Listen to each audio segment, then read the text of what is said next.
channel, Bake Cuisine!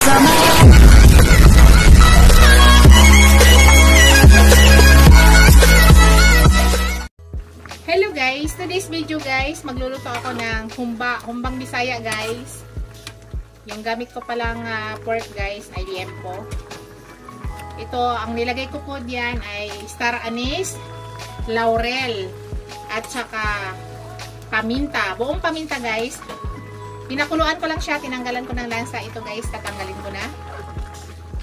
Pakita ko sa inyo guys kung paano ko ginagawa yung humbang Bisaya. Ayan. Pinakuluan ko na yan. Pinakuluan ko ng 20 minutes, 15 to 20 minutes yata. Ang nilagay ko lang star anise, paminta, at saka laurel. Hello guys. Yan, ibalik ko siya ulit guys. Tinanggalan ko lang ng tubig. Pero yung mga star anise, ibalik ulit natin yung laurel. Huwag nyo tanggalin. Ibalik lang.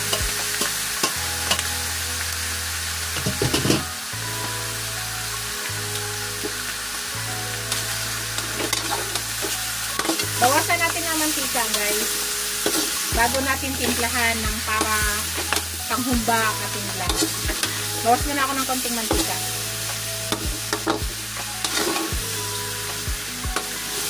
Madali lang itong lumambot guys kasi liempo to. Marapad lang pagka-slice. Para taba at saka laman. Kasi hindi masarap pag maghumba nga puro laman lang.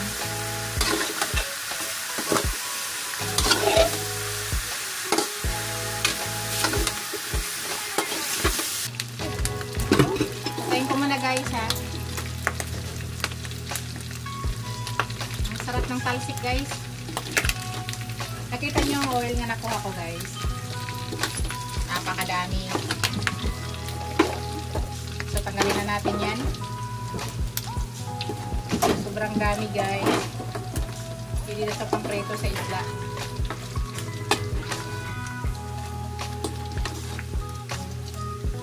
So yan ang pag kayo ay gumawa ng humba, iwasan nyo muna ng oil napakarami. Kaya ingat lang kasi grabe tumalsik. Kaya pag nagluluto ako dito, ako nagluluto sa kabilang kalan ko. Dahil talagang grabe yung talsik ng mantika.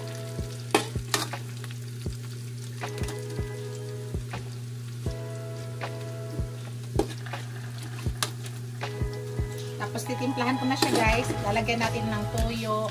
Yung gamit natin toyo guys, toyong dark ha. Para magkulay siya. Tapos palambutin pa natin ulit to. Sa ngayon, bawas muna ako ng oil. Tanggalin natin lahat ng oil guys kasi magpo-produce pa ng ng oil ulit kasi may taba pa kaunti. Pero hindi natin talaga totally pa-anuhin ang taba kasi hindi na siya humba. Yan. Wala ng oil guys. Ang daming ko nakuha guys. Dami. So, ganun kadaming oil nga nakuha natin. Buksan ko na ulit guys. Ang gawin natin, maglalagay na tayo ng dark soy sauce para magkulay na yan.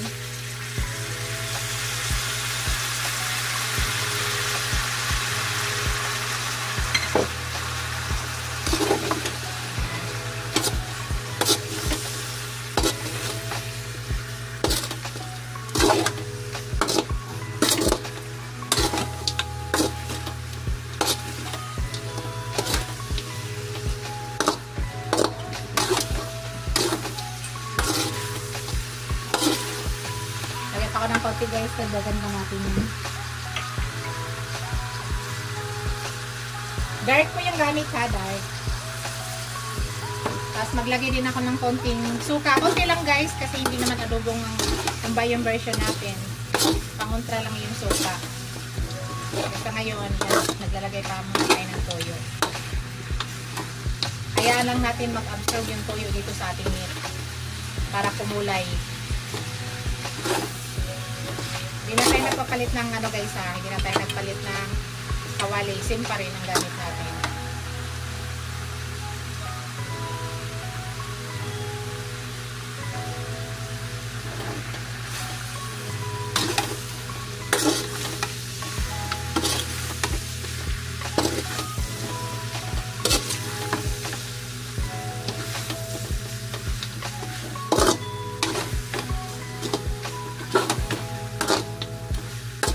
Dagdagan ko pa lang toyo guys. Kulang pa yan.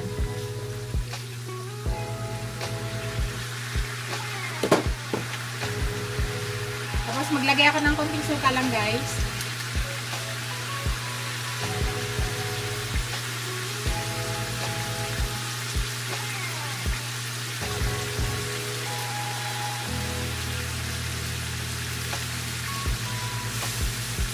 Tugulo. Yan, tama na yan.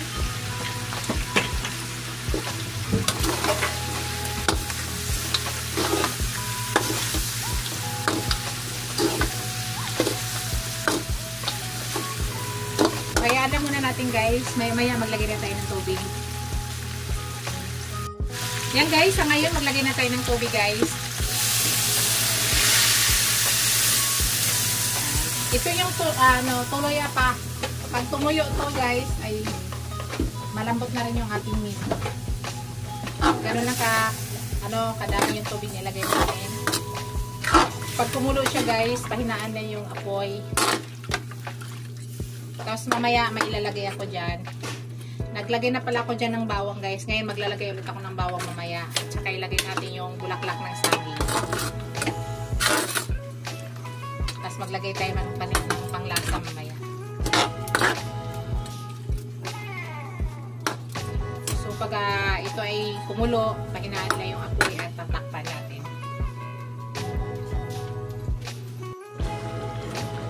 Check natin guys. Lagay na natin ibang ingredients. Yan. Hindi pa gaano kalambot guys. Maya-maya tayo maglagay ng sugar. Sugar na pula yung gagamit natin, gamitin. Lagay ko na yung bulaklak ng saging at saka dagdag ulit tayo ng bawang.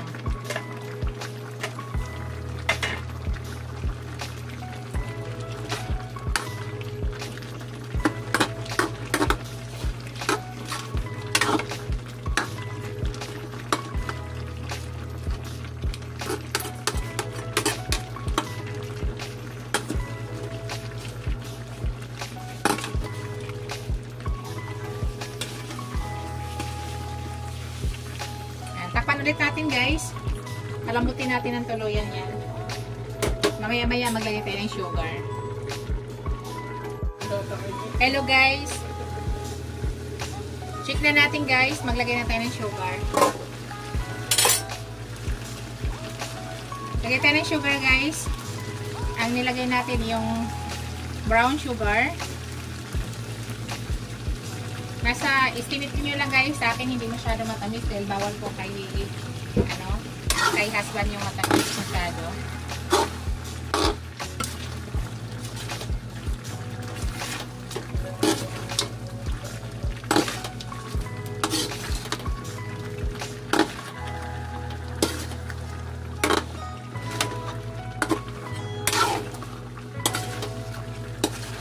Yan, malambot na siya guys.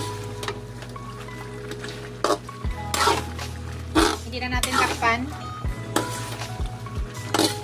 Pa-absorb lang natin yung sauce para lumabas yung konting mantika nito.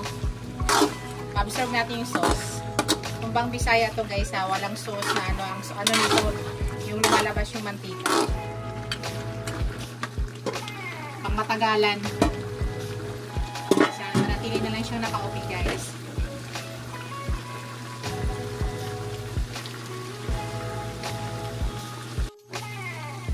Hello guys, malapit na tayo guys. Nakita nyo na guys.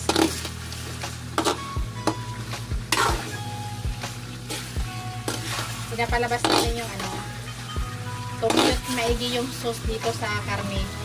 Yung meat natin guys ay napakalambot na. Titikman ko siya guys.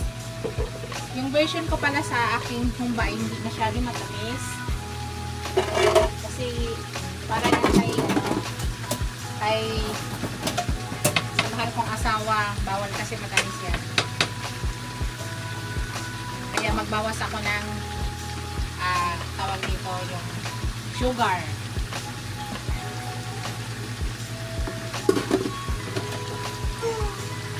Pwede pa tayo mag-add ng kaunti guys. Kaunti na lang. Para humba talaga siya. Kasi kung hindi matamis-tamis, hindi siya humba.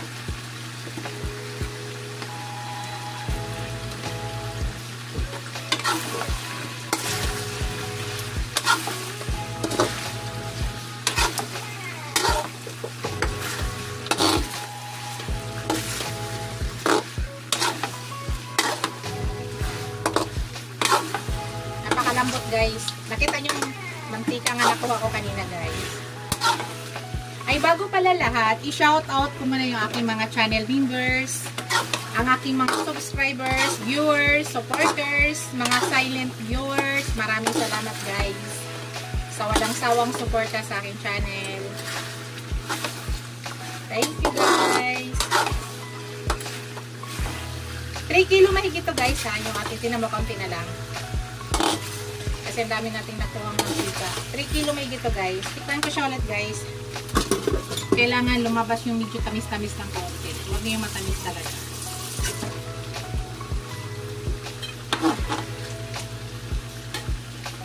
Hindi pala ako maglagay ng ano guys, black beans. Kasi ayaw ni husband. Maalat daw. Okay na ka guys. Tama na siya. Nakita na nyo yun guys. Yan. May kasamang mantika na yan. Yan yung magbababad yan.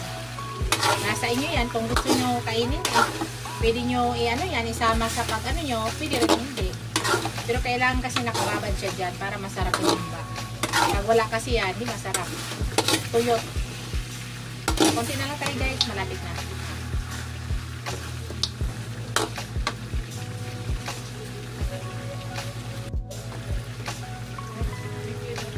Yan guys. Ito ay tapos na guys. Plating na tayo guys. Pakita ko sa inyo. Mix ko lang muna bago ko patayin yung foil.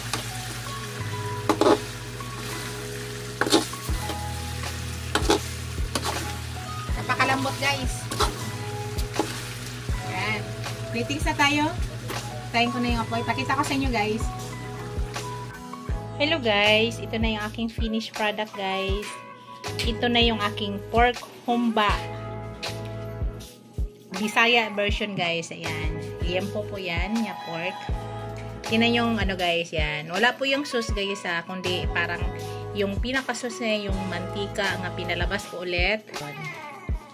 Thank you for watching guys. Don't forget to like, comment, share, and subscribe to my channel. Bye guys. See you in my next video. God bless us all. Bye guys.